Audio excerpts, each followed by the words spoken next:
A dusty wind swept through the barren fields as Tom, a struggling farmer, argued with a bank officer on the edge of his land. "You have 1 week to pay, or we take everything," the officer barked, tossing a final warning into the air before driving off. Tom's heart sank as he looked at his cracked soil and broken tractor. Nearby, Jason Statham, driving through the countryside on his way to a quiet retreat, pulled over and watched the scene unfold. He stepped out casually, his sharp eyes missing nothing. Jason wasn't just passing by.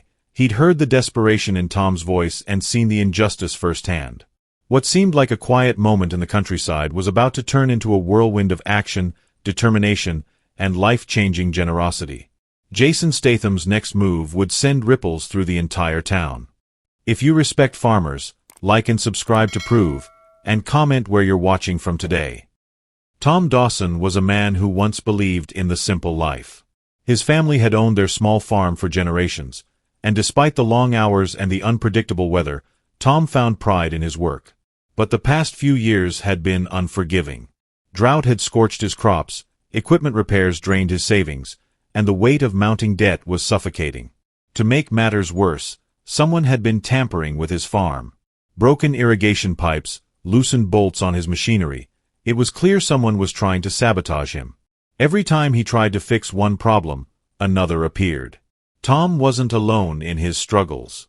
His farm was one of many in the small, close-knit town of Greendale, where nearly every family relied on farming. But in recent months, whispers of despair had spread like wildfire. A wealthy businessman, Victor Cross, had been circling the town like a vulture. Known for buying up struggling farms at dirt-cheap prices and turning them into sprawling industrial sites, Victor had one goal: control the land. Cross's methods were ruthless. Farmers who didn't sell voluntarily found themselves harassed with sudden loan recalls, property damage, and even legal threats. Tom had resisted Victor's offers for as long as he could, but the bank's ultimatum now loomed over him. The town itself was beginning to fracture under the pressure. Longtime friends turned against each other, accusing neighbors of spying for Cross. Families began leaving, taking with them the warmth and unity Greendale was known for. On that particular day, Tom stood in the middle of his barren field, watching the bank officer's car disappear in a cloud of dust.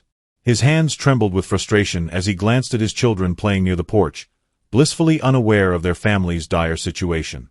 Across the field, Jason Statham leaned against his sleek black SUV, silently observing. He had been passing through Greendale, seeking a quiet getaway from his fast-paced life, when the sight of Tom's heated argument had caught his attention. Jason wasn't one to meddle in strangers' lives, but something about Tom's weary expression and the hopelessness in his voice struck a chord. Jason took a moment to survey the area. He saw a town on the brink of collapse, abandoned barns, overgrown fields, and vacant shops lining the main street. This wasn't just one farmer's battle. It was an entire community under siege. The weight of the situation was clear, and Jason's instincts kicked in. He knew he couldn't stand by and do nothing. What had started as a quiet trip would soon turn into a fight for justice, and Jason Statham wasn't one to back down from a challenge.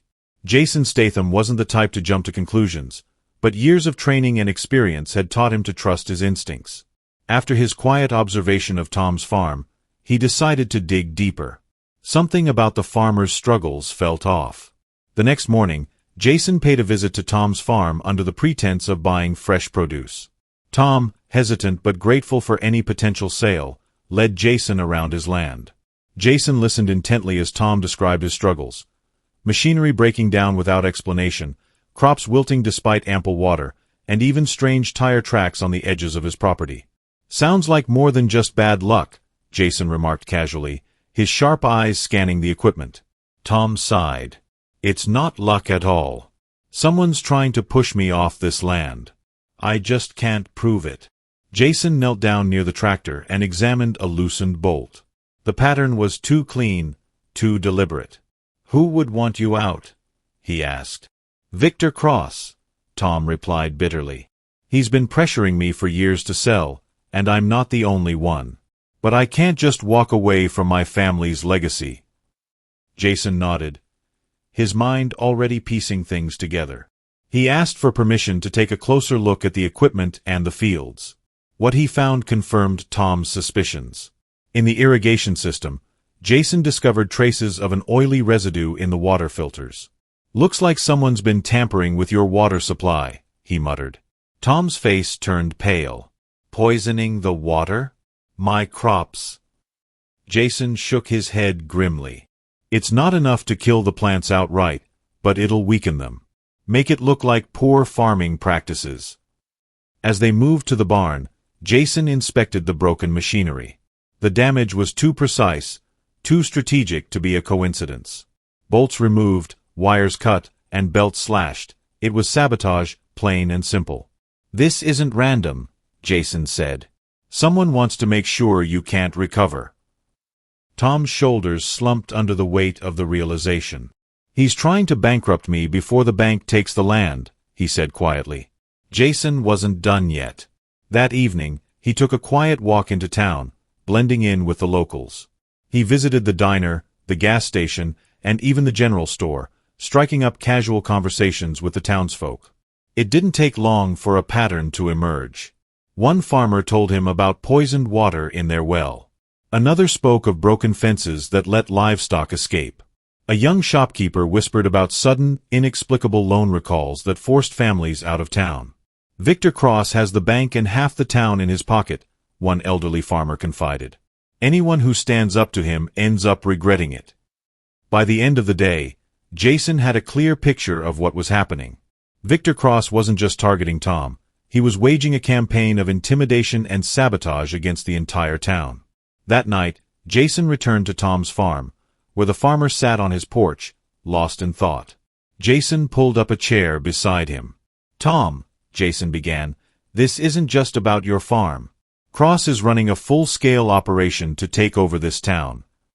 Tom looked at him, his expression weary but determined. "What can we do? He has money, connections. We're just a bunch of farmers." Jason's jaw tightened. "That's what he's counting on. But I've seen bullies like him before, and they all have one weakness: they think no one will fight back." Tom's eyes lit up with a glimmer of hope. "You're saying we can stop him?" Jason nodded. "But we need proof. Real evidence to expose what he's doing. And I have a few ideas about how to get it." As the two men began to plan, Jason knew this wasn't just about saving one farm anymore. It was about standing up for an entire community, and he was ready to take on the fight. Jason Statham had dealt with all kinds of villains in his life, but this was different. This wasn't about high-speed chases or deadly combat. This was about standing up for a town that had been pushed to its limits. The morning after uncovering Victor Cross's dirty tactics, Jason called a meeting at Tom's farm. Word quickly spread, and within hours, a group of local farmers, shopkeepers, and families gathered, their faces a mixture of curiosity and desperation. Jason stood on the porch, his tone calm but firm. "I know you're all scared. I've seen what Victor Cross has done: poisoned water, sabotaged equipment, threatening loans. But here's the thing: people like him only win if we let them." A murmur ran through the crowd. One older farmer stepped forward, his weathered hands clenched into fists. "What can we do? He's got money, lawyers, and the bank on his side. We're barely making it as it is." Jason nodded, understanding their frustration. "You're right, he's got resources. But he also has a weakness. Bullies like him think no one will fight back. That's where we come in." Tom stepped forward, his voice stronger than it had been in weeks. "Jason's right. We can't let him take everything from us. This town is our home, and we're stronger together." Jason began laying out his plan. The first step was to rebuild Tom's farm. It wasn't just about restoring the land. It was about sending a message that the community wouldn't give up. Volunteers stepped forward immediately, and within hours, the farm was buzzing with activity. Jason coordinated the repairs like a military operation. He assigned tasks based on skills. Some worked on fixing the sabotaged machinery, while others cleared debris and tended to the damaged crops. Jason himself focused on the irrigation system, determined to eliminate any traces of contamination. As they worked, a sense of unity began to spread. Farmers shared tools and supplies, children brought water and snacks, and even the elderly pitched in where they could. At one point, a young boy approached Jason with a shy smile. "Mr. Statham, my dad says you're a hero. Is that true?" Jason chuckled, ruffling the boy's hair. "A hero? Nah, I'm just someone who doesn't like bullies." The boy grinned. "Me neither." By the end of the day, Tom's farm was unrecognizable. The equipment was repaired, the fields were cleared, and the irrigation system was running smoothly. Tom stood in the middle of his land, his eyes brimming with gratitude. "I don't know how to thank you, Jason." Jason shook his head. "You don't have to. But this is just the first step." The second part of Jason's plan involved exposing Victor Cross's crimes. With Tom's help, Jason began setting up hidden cameras around the farm, targeting areas where sabotage had occurred. He also installed motion sensors and trackers to monitor any suspicious activity. Meanwhile, Jason visited other farms in the area, encouraging them to do the same. Some were hesitant, afraid of retaliation, but Jason's confidence was infectious. "The only way to stop him is to shine a light on what he's doing," he told them. "And the more of us who stand together, the harder it'll be for him to fight back." Within days, the cameras began capturing evidence. Late one night, Jason and Tom watched as a shadowy figure crept onto the farm, pouring a suspicious liquid into the irrigation system. Jason's jaw tightened. "Gotcha," he muttered. But he didn't stop there. Jason used his connections to track down former employees of Victor Cross. One by one, they came forward with stories of bribery, intimidation, and fraud. Jason recorded their testimonies, compiling a mountain of evidence that would be impossible to ignore. As the evidence piled up, Jason continued rallying the community. He organized town meetings, where he shared updates on their progress and encouraged them to stand firm. "We're not just fighting for Tom's farm," Jason said during one meeting. "We're fighting for every family here, for every kid who deserves to grow up in this town without fear. And if we stand together, there's nothing he can do to stop us." The crowd erupted in applause, their fear slowly being replaced by determination. Tom's wife, who had been silent for much of the ordeal, stood up and spoke. "I never thought I'd see this town come together like this. It's because of you, Jason. You've given us hope." Jason shook his head.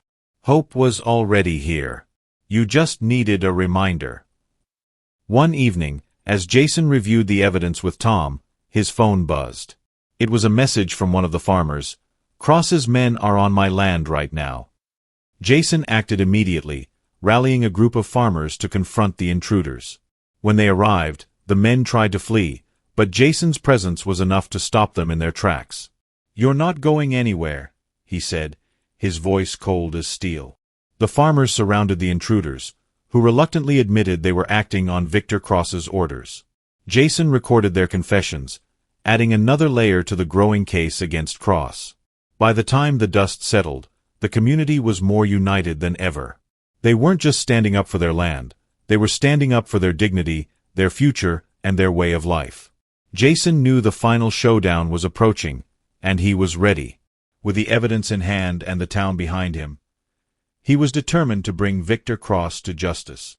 The atmosphere in the town square was electric. Word had spread about Jason's plan, and a crowd of farmers and townsfolk had gathered. Jason stood at the center, calm and confident, while Tom and several other farmers stood behind him for support. Across from them, the corrupt businessman, Mr. Landry, arrived flanked by his hired muscle, a group of intimidating thugs armed with the sole purpose of intimidation. Jason stepped forward to address Mr. Landry. "You have been bullying these people for too long. It ends today." Landry smirked, brushing off Jason's words as he adjusted his expensive suit. "I don't know who you think you are, but you are meddling in things that do not concern you. These farmers owe me money. Their land is mine by law." Jason did not flinch. By law, or by threats, sabotage, and fear. His voice carried authority, cutting through the tense silence. The crowd murmured, sensing that something big was about to happen. Jason reached into his jacket and pulled out a thick folder of documents. "I have evidence," he said, holding the folder up for everyone to see. "Evidence that you have been poisoning the irrigation water, tampering with farm equipment, and threatening these farmers to sell their land to you for a fraction of its worth. Landry's smirk faltered, but he quickly composed himself. "That's ridiculous," he snapped. "You can't prove anything." Jason raised an eyebrow. "Oh, I can." He nodded toward a few men in the crowd, local reporters Jason had personally invited. One of them stepped forward, holding a camera. Jason continued, "I recorded everything. Your men breaking into Tom's farm, pouring chemicals into the water, and smashing his equipment. It's all on tape. And it's going straight to the authorities." Landry's face turned pale, but he still attempted to bluff his way out. "You think this little act will stop me? My lawyers will crush you." Jason's expression hardened. "You're right. Lawyers can make things messy. But I'm not alone in this." He gestured to the farmers behind him, and the townsfolk gathered around. "These people are not afraid of you anymore. They've had enough of your games." The crowd erupted in cheers, their collective voice overwhelming Landry's bluster. The businessman turned to his goons and barked, "Do something!" The thugs stepped forward, trying to intimidate Jason, but he was ready. Jason moved like lightning, taking down the first man with a precise punch to the solar plexus. The second man lunged at him, but Jason used the momentum to flip him over, sending him crashing to the ground. The remaining thugs hesitated, clearly reconsidering their loyalty. Jason addressed them directly. "Do you really want to fight for a man who would throw you under the bus the moment it suits him? Walk away while you still can." The thugs exchanged glances, then stepped back. Landry was now alone, his confidence shattered. Jason closed the distance between them, his voice low and menacing. "You're done here. The police will be here any minute, and when they do, they'll have everything they need to put you behind bars." Right on cue, the sound of sirens filled the air. Several police cars pulled up, and officers stepped out to arrest Landry. Jason handed over the folder of evidence to the lead detective, who thanked him for his efforts. As Landry was handcuffed and led away, the crowd erupted into applause. Jason turned to Tom and the other farmers. "This is your land.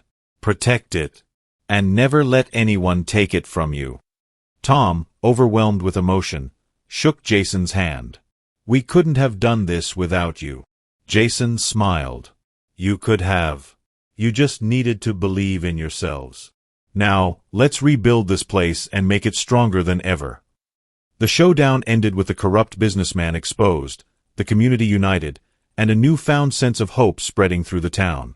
Jason had not just fought for justice.